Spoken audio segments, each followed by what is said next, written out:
और बाकी जो हमारे साथी लोग जितने भी इसमें हैं वे अपनी कविता का पाठ करेंगे। आरती जी भी हैं, उनका भी स्वागत। जैसे ही हमारे संचालक महोदय विपिन जी इसमें जुड़ते हैं 1-2 मिनट के अंदर, और फिर कार्यक्रम प्रारंभ किया जाता है। और एक और चीज मैं सभी लोगों के साथ साझा करना चाहता हूं कि इस कार्यक्रम को करने में जो टेक्निकल भूमिका है वो एक छोटे से बालक की है, वो है लवित्र जी, और वो डॉक्टर साहब के बेटे हैं। वो जिसको कहते हैं ना कि पर्दे के पीछे से जो संचालन करने वाले व्यक्ति हैं, उनके पास ही पूरा हमारा ये लैपटॉप के ऊपर सबकी साउंड को सेटिंग करना और सब चीजों को सेटिंग का कार्य सब उन्हीं के पास रहता है। संभवतः 10th या 11th के स्टूडेंट होंगे वो। सर 8th में है सर, 8th में। जी जी बताइए। और बहुत अच्छा उस बच्चे का है, तो ये बहुत अच्छा लगता है। और इसमें कोई दो राय नहीं है कि जो भी हम लोग कार्यक्रम कहीं भी करते हैं उससे हम जुड़ते हैं तो उसमें पूरा परिवार ही कहीं ना कहीं इन्वॉल्व हमारा हो जाता है, सभी लोगों का। क्योंकि किसी के अभी देखिए टाइम ऐसा है कि बहुत से लोगों को चाय पीने का टाइम था, तो उनके पतिदेव होंगे या वो ऑफिस से आए होंगे तो चाय छोड़कर यहाँ बैठे हुए। तो ये आनंद के क्षण है, इसमें हमें बहुत कुछ, वही कहा ना कि हम कुछ खोकर ही कुछ पाते हैं।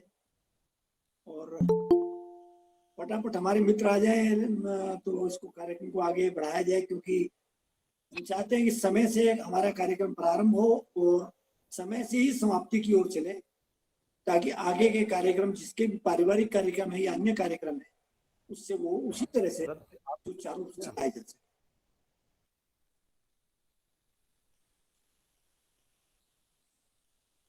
सर लिंक पे क्लिक कर दिया आपने तो लिंक खुल गया होगा वो। हाँ तो उसमें नहीं वो आएगी आपके लिए, उसमें आस्क टू ज्वाइन लिखा हुआ आ रहा होगा, फिर उस पे क्लिक करिए अब।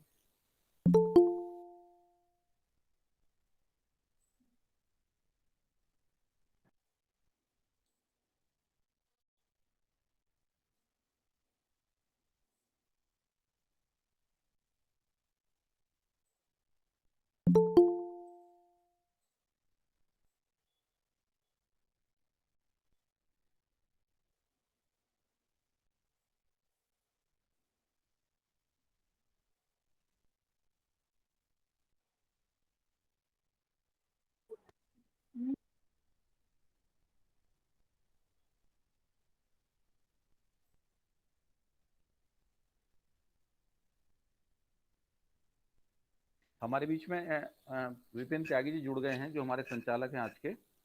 और सुन पा रहे हैं त्यागी जी? त्यागी जी सुन पा रहे हैं?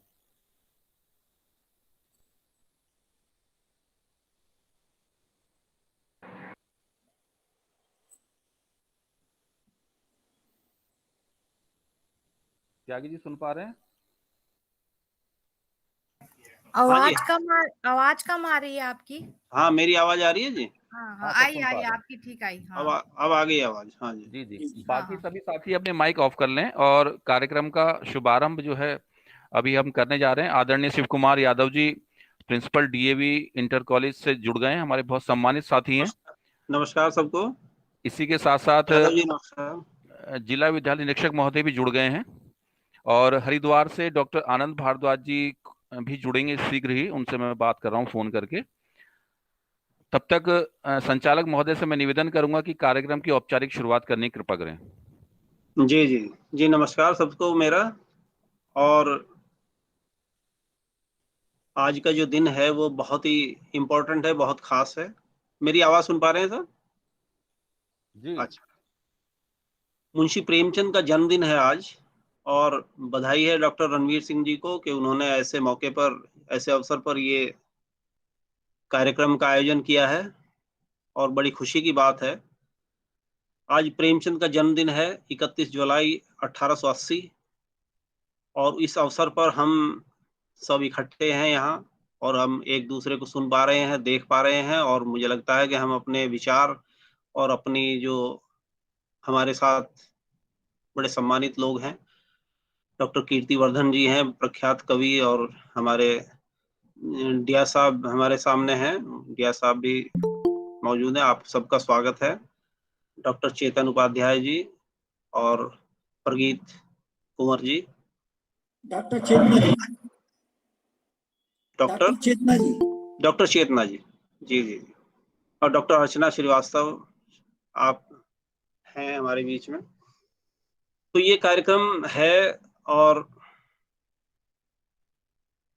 कवि सम्मेलन के रूप में, और मैं चाहूंगा कि इस अवसर पर, हेलो डॉक्टर चेतना उपाध्याय जी, हाँ जी, माननीय रियाज साहब हमारे बीच में हैं। नमस्कार सर। नमस्कार, आप सभी बंधुओं को, बहनों को बहुत बहुत नमस्कार, प्रणाम। आप सभी का स्वागत है इस कार्यक्रम में। और जनपद मुजफ्फरनगर की तरफ से माध्यमिक शिक्षा की ओर से आप सभी का बहुत बहुत अभिनंदन, बहुत बहुत स्वागत। सभी कवियों का, सभी साहित्यकारों का बहुत बहुत अभिनंदन। मैं चाहूंगा सर कि आप इस कार्यक्रम की शुभारंभ करें अपने उद्बोधन के साथ। मेरा ये आज मुंशी प्रेमचंद का जन्मदिन है। त्यागी साहब, त्यागी साहब, मेरा निवेदन ये है कि पहले सरस्वती वंदना कराई जाए, उसके बाद शुभारंभ कराए। जी सर। सरस्वती वंदना के लिए डॉक्टर चेतना उपाध्याय जी हमारे साथ हैं। चलिए ठीक है डॉक्टर साहब। डॉक्टर चेतना उपाध्याय जी नमस्कार। आप जैसा कि अभी सुझाव मिला है, आप सरस्वती वंदना के साथ आप इस कार्यक्रम की शुरुआत करें। बिल्कुल, आदेश की अनुपालना करते हैं। सभी को सादर नमन और माँ सरस्वती के चरणों में नमन करते हुए सरस्वती वंदना प्रस्तुत कर रही हूँ। हे शारदे माँ, हे शारदे माँ, अज्ञानता से हमें तार दे माँ। हे शारदे माँ, हे शारदे माँ, अज्ञानता से हमें तार दे माँ। तू स्वर की देवी है, संगीत तुझसे, हर शब्द तेरा है, हर गीत तुझसे। हम हैं अकेले, हम हैं अधूरे, हम हैं अकेले, हम हैं अधूरे। तेरी शरण में हमें प्यार दे माँ, तेरी शरण में हमें प्यार दे माँ। हे शारदे माँ, हे शारदे माँ, अज्ञानता से हमें तार दे माँ। मुनियों ने समझी है, गुणियों ने जानी, वेदों की भाषा, पुराणों की वाणी। मुनियों ने समझी है, गुणियों ने जानी, वेदों की भाषा, पुराणों की वाणी। हम भी तो समझे, हम भी तो जाने, हम भी तो समझे, हम भी तो जाने। विद्या का हमको अधिकार दे माँ, विद्या का हमको अधिकार दे माँ। हे शारदे माँ, हे शारदे माँ, अज्ञानता से हमें तार दे माँ। तू श्वेत वर्णी कमल पे विराजे, हाथों में नीला मुकुट सर पे साजे। तू श्वेत वर्णी कमल पे विराजे, हाथों में नीला मुकुट सर पे साजे। मन से हमारे मिटा दे अंधेरे, मन से हमारे मिटा दे अंधेरे। हमको उजालों का संसार दे माँ, हमको उजालों का संसार दे माँ। हे शारदे माँ, हे शारदे माँ, अज्ञानता से हमें तार दे माँ। हे शारदे माँ, हे शारदे माँ। बहुत बहुत धन्यवाद चेतना जी। बहुत सुंदर शब्दों के साथ प्रश्न पाठ। जी जी, बहुत खूबसूरत आवाज में आपने ये सरस्वती वंदना का वाचन किया। मेरा डिया साहब से अनुरोध है पुनः कि आप इस कार्यक्रम का जो उद्घाटन है आप अपने शब्दों में करिए। जी डिया साहब। आप आज के इस कार्यक्रम में आप सभी का अभिनंदन स्वागत।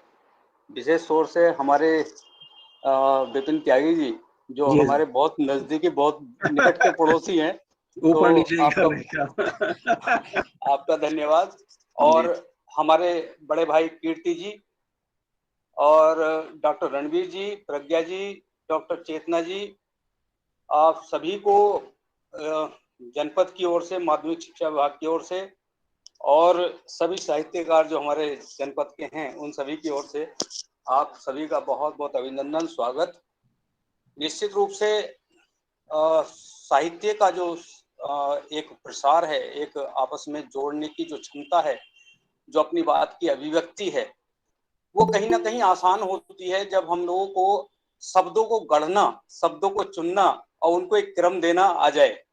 जी। मैं तो विज्ञान का विद्यार्थी हूँ और क्रम में विश्वास रखता हूँ और इसी नाते में इस बात को बड़े अधिकार पूर्वक तरीके से कहता हूँ कि शब्दों का चुनना और शब्दों का गढ़ना ये साहित्यकार का काम है। और साहित्यकार जैसा कि हम कहते हैं कि साहित्य समाज का दर्पण है, तो जो समाज में घट रहा है उस पर भी पैनी नजर साहित्यकारों की होती है। चाहे वो, हालांकि ये भी कहा जाता है कि कल्पनाओं में भी जीते हैं बहुत सारे साहित्यकार और उनकी पहुंच जो है वहां तक होती है जहां तक सूर्य नहीं जा सकता, किरणें नहीं जा सकती, वहां तक भी उसकी पहुंच होती है।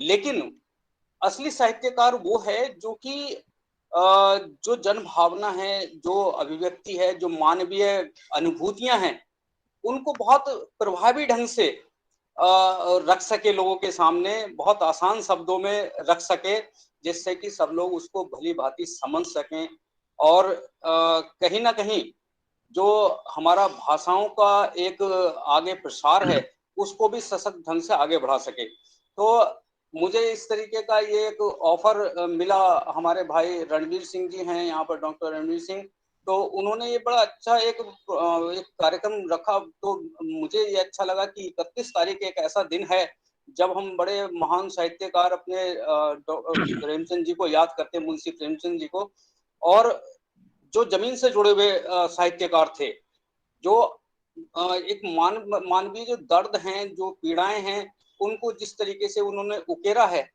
वो अपने आप में एक उदाहरण है पूरे विश्व के सामने कि हम साहित्य केवल उसको नहीं जो बहुत क्लिष्ट शब्दों में लिखा जाए और जो बड़े नाम चलते हैं उनसे साहित्य बनता है। साहित्य तो हम सभी के अंदर रहता है। इनफैक्ट वो अब हम किस तरीके से उसको बाहर निकाले, उसका हमें प्लेटफॉर्म मिलता है तो हम उसको बड़ी अच्छी तरीके से अभिव्यक्त कर पाते हैं। तो बहुत अच्छा है, ये इस तरीके के कार्यक्रम जो हैं वो होते रहने चाहिए और हम लोग अपने जनपद में इस चीज को बढ़ावा देने के लिए कृत संकल्प हैं। हमारे ये हमारा सौभाग्य है कि जनपद मुजफ्फरनगर में साहित्य और कला को बहुत अच्छा प्लेटफॉर्म मिला है, बहुत अच्छे लोग हैं जो कि इस चीज को आगे बढ़ा रहे हैं। और ये हमारा और भी बड़ा सौभाग्य है कि इसमें हमारे साथ दूसरे जनपदों से, दूसरे प्रदेशों से, दूसरी यूनिवर्सिटी से बहुत सारे हमारे विद्वान जन, हमारे विद्वान बहनें इस कार्यक्रम के साथ जुड़ी हैं। ये बहुत अच्छा है कि मुझे उनको सुनने का मौका मिलेगा और कहीं ना कहीं मुझे सीखने का मौका मिलेगा। इनफैक्ट तो मैं इस अवसर पर इस कार्यक्रम की सफलता के लिए बहुत अच्छी तरीके से एक कार्यक्रम हो और बड़े अच्छे मैसेज इससे निकल कर जाएं और कहीं ना कहीं बहुत अच्छी यादें, अनुभूतियां लेकर हम लोग यहाँ से जाएं। तो इस कार्यक्रम की सफलता के लिए बहुत बहुत शुभकामनाएं, सभी का आभार। जी धन्यवाद सर। त्यागी जी। जी डॉक्टर साहब, मैं डीआईएस महोदय से निवेदन करूंगा कि हमारे बीच मुख्य शिक्षा अधिकारी हरिद्वार डॉक्टर आनंद भारद्वाज जी जुड़ गए हैं, तो मैं चाहता हूं कि आपके माध्यम से आपका स्वागत हो। ओके, क्या नाम बताया आपने? Doctor Anand Bharadwaj, chief education officer Haridwar. Okay, मैं गजेंद्र कुमार, जिला विद्यालय निरीक्षक मुजफ्फरनगर, अपने जो चीफ एजुकेशन ऑफिसर हैं हरिद्वार से, मैं उनका बहुत बहुत अभिनंदन स्वागत करता हूं इस कार्यक्रम में। मुझे बहुत खुशी है कि शिक्षा विभाग के लोग संजीदगी से इस कार्यक्रम से जुड़े हैं और इस कार्यक्रम को सफल बनाने के लिए अपने प्रयास कर रहे हैं। आपका बहुत बहुत अभिनंदन, स्वागत है इस कार्यक्रम में। धन्यवाद सर। जी धन्यवाद सर। इस कार्यक्रम की शुरुआत हमारे माननीय जिला विद्यालय निरीक्षक महोदय के उद्बोधन के साथ हुई और 2 पंक्ति मैं इस कार्यक्रम की शुरुआत करूंगा और वे 2 पंक्ति मैं समझता हूं कि मुंशी प्रेमचंद के जो लेखन है उसे उद्घाटित करेंगी। अपना कहा तुम आप ही समझे तो क्या समझे, अपना कहा तुम आप ही समझे तो क्या समझे, मजा तो जब है एक कहे और दूसरा समझे। ये जो पंक्तियां हैं मैं समझता हूं मुंशी प्रेमचंद के लेखन पर पूरी तरह से खरी उतरती हैं। जब उनकी किसी भी कहानी को पहले शब्द से ही उत्सुकता जागृत हो जाती है और वो कहानी जैसे हमारे हृदय में बैठती चली जाती है। हमें हमारे दिमाग को, हमारे मस्तिष्क को जोर ही नहीं देना पड़ता कि हमें कुछ अलग से सोचना है, किसी शब्द का अर्थ ढूंढना है। वो हमारे गांव से, हमारे गली से, हमारे मोहल्लों से निकली हुई, हमारे खेतों से, खलिहानों से निकली हुई वो आवाज उनकी यानी मुंशी प्रेमचंद की हम सब तक पहुंच जाती है, हमारे हृदय में घर कर जाती है। आज इस कार्यक्रम के ये डॉक्टर रणवीर सिंह जी बहुत बधाई के पात्र हैं। उन्होंने हम सबको इकट्ठा किया है और मैं इस कार्यक्रम में हमारे जो अध्यक्ष जी हैं, इस कार्यक्रम के अध्यक्ष हैं डॉक्टर कीर्तिवर्धन जी, उनका बहुत धन्यवाद। और उन्होंने यहाँ, मैं उन्हें व्यक्तिगत रूप से जानता हूँ, बहुत प्रख्यात कवि है, हमारे शहर की बड़े ही शान है वो। इस कार्यक्रम में सर मैं ये चाहूंगा कि पहले अपने विशिष्ट अतिथि, हमारे जो अति विशिष्ट अतिथि हैं आज के, डॉक्टर आनंद भारद्वाज जी, उनके भी 2 शब्द अगर हो जाएं पहले, उसके बाद औपचारिक शुरुआत होती है। जी मुझे स्क्रीन पर वो दिखाई नहीं पड़ रहे सर। जुड़े हैं सर, आप बुलाइए, आ जाएंगे। जी आमंत्रित डॉक्टर आनंद भारद्वाज। जी मैं जो हमारे विशिष्ट अतिथि हैं डॉक्टर आनंद भारद्वाज जी, उन्हें निमंत्रित करता हूं। आनंद भारद्वाज जी दिखाई दे रहे हैं मुझे, क्या आपके उद्बोधन के साथ ये कार्यक्रम का शुभारंभ हो। डॉक्टर आनंद भारद्वाज जी। धन्यवाद सभी का। कार्यक्रम के अध्यक्ष डॉक्टर कीर्तिवर्धन जी, मुख्य अतिथि जिला विद्यालय निरीक्षक मुजफ्फरनगर श्री गजेंद्र कुमार जी, इस कार्यक्रम के संयोजक मंडल में विशिष्ट स्थान रखने वाले डॉक्टर रणवीर सिंह, प्रवेंद्र दहिया जी, डॉक्टर सोहन पाल जी, एस.सी. त्यागी जी, कुलदीप सेवाज जी, श्री समर्थी त्यागी जी, श्री संजय वंशी और विभिन्न क्षेत्रों से अपना बहुमूल्य समय निकालकर इस कवि सम्मेलन में भाग ले रहे विभिन्न कविगण, कवयित्री बहनें। 2 पंक्तियों के साथ प्रारंभ करता हूं। आप लोगों की जो उपस्थिति है वो कार्यक्रम को सार्थक कर रही है। सरल चरित कीरत सरल, सरल चरित कीरत सरल, सरल देह और वेश, सरल ज्ञान विज्ञान से सरल किया परिवेश। साथियों, मैं केवल एक अधिकारी नहीं, मेरी मूल posting joint director elementary education Dehradun में है। एडिशनल चार्ज है यहाँ का मुख्य शिक्षा अधिकारी का, और उत्तराखंड संस्कृत अकादमी का, जिसके अध्यक्ष माननीय मुख्यमंत्री जी हैं, मैं सचिव का कार्य देख रहा हूँ। उत्तराखंड संस्कृत अकादमी के बैनर तले विभिन्न प्रकार के साहित्यिक कार्यक्रम कराते रहते हैं। साहित्य अकादमी भी हमारे साथ मिलकर काम करती है, तो ये हमारा सौभाग्य होगा कि आप लोगों में जो प्रकांड विद्वान कवि यहाँ पर सम्मिलित हुए हैं, आने वाले समय में हम उन्हें अकादमी के द्वारा आहूत किए जाने वाले कार्यक्रमों में भी आमंत्रित करें। आप लोगों के दम पर समाज टिका हुआ है। साहित्य समाज का दर्पण होता है। जब जब राजनीति लड़खड़ाई है, साहित्य ने उसे संभाला है। आप लोगों के लिए अगर मैं ये पंक्तियां कहूं कि रास्ते के पत्थरों में जिंदगी मानी नहीं, रास्ते के पत्थरों में जिंदगी मानी नहीं, आप अलग ही हैं, आपका विश्व में सानी नहीं, और नित नई राहें बनाना खूब आता है तुम्हें साहित्यकारों, नित नई राहें बनाना खूब आता है तुम्हें, तुम किसी तालाब का ठहरा हुआ पानी नहीं। आप समाज को एक नई दिशा दे सकते हैं, शिक्षा को एक नई धार दे सकते हैं। समाज में जो कुरीतियां पनप रही हैं, जो आडंबर फैल रहे हैं, जो जाति पाति का भेदभाव है, जो क्षेत्रवाद है, जो धर्म का भेदभाव है, उस सभी को मिटाने में आप सक्षम हो सकते हैं। कविता केवल सुनने के लिए और मनोरंजन के लिए नहीं होती, कविता का दूरगामी प्रभाव होता है। मैं भी समय मिलने पर लिखता हूँ और ज्यादा समय नहीं है, क्योंकि मैं केवल एक विशिष्ट अतिथि के रूप में बोलने के लिए उपलब्ध हुआ हूँ। बाद में समय मिलेगा तो कविताएं भी रखूंगा। केवल 4 पंक्तियां जरूर मैं रखना चाहूंगा, क्योंकि एक संदेश भी होंगी। मेरा अनुरोध है कि गजेंद्र कुमार जी जिला विद्यालय निरीक्षक महोदय जरूर इनको सुनेंगे, क्योंकि आज अधिकारियों के सामने जरूर एक ऐसा माहौल मिलता है, एक ऐसा मंजर मिलता है जहां बेईमानों का जमघट होता है। वहां पर अपने आप को निर्लिप्त रखते हुए आगे की दिशा में ईमानदारी के साथ एक चुनौती होता है। तो इसको लेके कुछ 4 पंक्तियां मैंने लिखी हैं कि जब बेईमान हो जाए कारवां का मिजाज, जब बेईमान हो जाए कारवां का मिजाज, अकेले चलना ही समझदारी है। जब बेईमान हो जाए कारवां का मिजाज, अकेले चलना ही समझदारी है। और जब पड़ी हो भांग पूरे कुएं में, प्यासे रहना ही समझदारी है। अरे वाह, बहुत बढ़िया, बहुत बढ़िया। कूटनीति नहीं आई रास। कूटनीति आज के जमाने में हर प्रकार की अनीति और कुनीति का जो सम्मिश्रण है वो कूटनीति है। कूटनीति नहीं आई रास हमको, लोग कहते हैं कोई लाचारी है। और वो पंक्तियां जिनके लिए छंद लिखा गया, ये कूटनीति नहीं आई रास हमको, लोग कहते हैं कोई लाचारी है। जब खड़े हों चारों ओर शिखंडी तनकर, भीष्म बनना ही समझदारी है।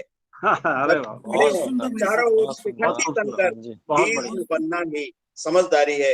धन्यवाद, आप सभी को बहुत बहुत बधाई। कार्यक्रम का प्रारंभ करें, आपको मेरी शुभकामनाएं। समय मिलेगा तो मैं दोबारा कुछ अपनी पंक्तियां लेकर हाजिर होगा। धन्यवाद। धन्यवाद डॉक्टर। और विपिन जी, मैं कहूँ बीच में कि इस बीच में हमारे साथ संदीप सर्जन जी उज्जैन मध्य प्रदेश से, वो भी जुड़ गए हैं। जी जी, उनका भी स्वागत है। और सजल सैनी जी, मैं तो किसी और नाम से ही जानता हूँ। सजल सैनी है ये, लेकिन ये सजल सैनी के नाम से हमारे कॉलेज के लेक्चरर हैं सुचित्रा सैनी जी। तभी क्या मैं तुमसे ये हमारे लिए नाम इनका सजल सैनी लिखा हुआ आ रहा है। ये उपनाम है, उपनाम। नहीं, ये दूसरी आईडी से है, ये इनकी भतीजी है। हाँ जी। तो इस कार्यक्रम की शुरुआत करते हुए मैं डॉक्टर चेतना उपाध्याय जी से निवेदन है कि वो अपना काव्य पाठ करें। डॉक्टर चेतना उपाध्याय। त्यागी जी को निवेदन है कि जो मुंशी प्रेमचंद जी पर 2 मिनट का एक वीडियो है, अगर वो उसका भी हमारा एक विचार था शेयर करने का, जी तो जी उसको शेयर कर ले 2 मिनट जरूर। बहुत अच्छा रहेगा। जी, मुंशी प्रेमचंद जी की जो 2 मिनट के लिए विश्राम चाहिए। जी, हाँ, ये प्रासंगिकता बन जाएगी। हाँ, ठीक है। गुरु से निवेदन है कि जो है वो वीडियो जो शेयर कर दें प्लीज जल्दी से। नमस्कार मित्रों, मुंशी प्रेमचंद जी की जयंती के अवसर पर आज हम बाकी लोग अपना माइक बंद कर दें। पुनः याद करते हैं। बाकी सभी लोग जी अपना माइक बंद कर दें। उनकी रचनाओं को, एक ऐसी हम शख्सियत के बारे में आज बात कर रहे हैं जिनके लिए कर्म भूमि कागज थी तो रंग भूमि कैनवास थी। इन कागजों के कैनवास गुरु पर ऑडियो नहीं आ रही है इसमें भी। न जाने कितनी निर्मला उन्होंने रंग दी। गुरु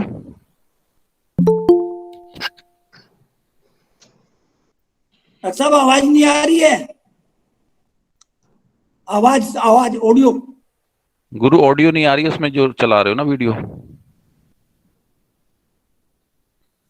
सर माइक म्यूट है उसका।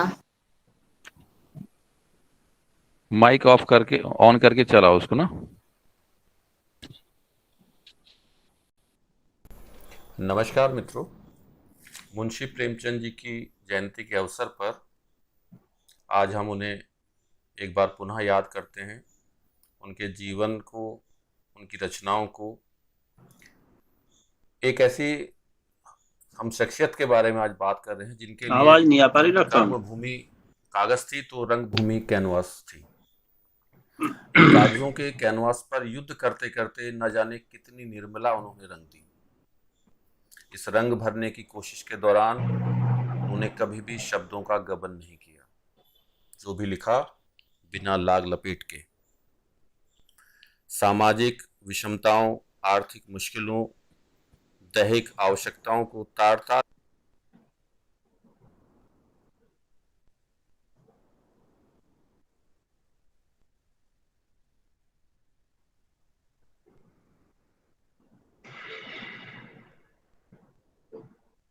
डॉक्टर साहब चल नहीं पाई वो।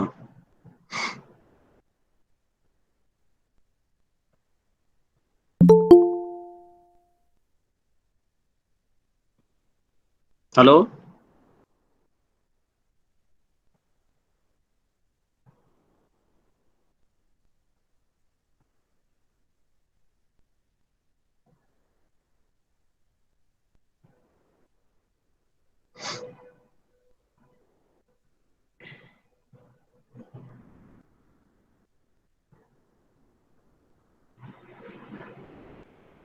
सर शुरू करें सर, त्यागी जी शुरू करिए।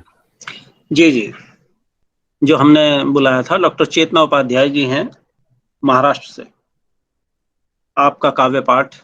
ये राजस्थान से गलती से लिखा गया था। अच्छा, राजस्थान से महाराष्ट्र, ये पोस्टर पे जो है महाराष्ट्र लिखा हुआ है। वो जी जी लिखा गया था। जी जी, राजस्थान से डॉक्टर चेतना उपाध्याय जी। नमस्कार सभी को। अभी जैसा मैंने प्रकृति का समा देखा तो मौसम के आधार पर कुछ रचना का मन था, मगर जैसे कि हमारी शुरुआत हुई कि मुंशी प्रेमचंद जी के जो विचार रहे, उनकी विचारधारा जो समाज में पहुंची, वैसा भी कुछ साहित्यकारों को लिखना चाहिए। तो मैंने तुरंत मन चेंज कर लिया। मैंने